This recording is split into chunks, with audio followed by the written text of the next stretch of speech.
तो मुझसे 2 सवाल पूछे गए, जिसमें कि पहला सवाल था कि जाना कैसे है? अगर हम गोवा जाते हैं इंटरव्यू के लिए, जो कि अगर आपने मेरी पहले वीडियो देखी है, क्या-क्या जॉब्स हैं उसमें मैंने बताया है।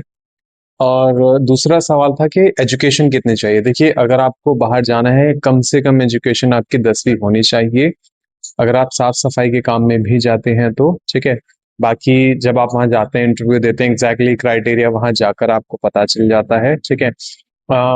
मुझे बहुत ज़्यादा डीप नॉलेज नहीं है, और इंटरव्यू जैसे कि कल की तारीख में वहाँ हो रहे हैं, अगर आप उस तरफ हैं, गोवा या मुंबई साइड में हैं, पुणे साइड हैं, तो आपके लिए एक ये अच्छी अपॉर्चुनिटी हो सकती है, जिसमें जैसे आपको कुछ अपनी जेब से पैसा खर्च नहीं करना।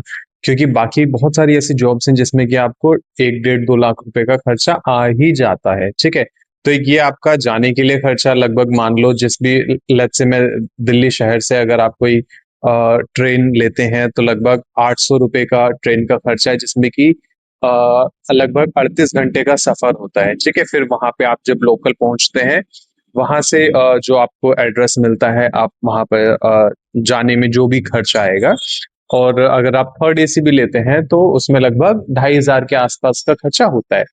सो यही है कि यहाँ अगर आप 20-25 हजार की नौकरी कर रहे हैं, ठीक है, और उससे बेहतर है अगर आप शिप पे जॉब करते हैं, तो उसमें आपके लिए ही बेनिफिट है, आप थोड़ा सा पैसा जोड़ पाएंगे अगर आपको किसी पर्टिकुलर दूसरे प्रोफेशन में आप काम कर रहे हैं, ठीक है, तो आप उसके लिए अगर कुछ एक्स अमाउंट भी लग रहा है, तो मतलब आपके पास कुल मिला के थोड़ा सा पैसा इकट्ठा हो जाएगा। तो यही मेरा सजेशन था, अगर जाते हैं तो वेल एंड गुड है। थैंक यू दोस्तों।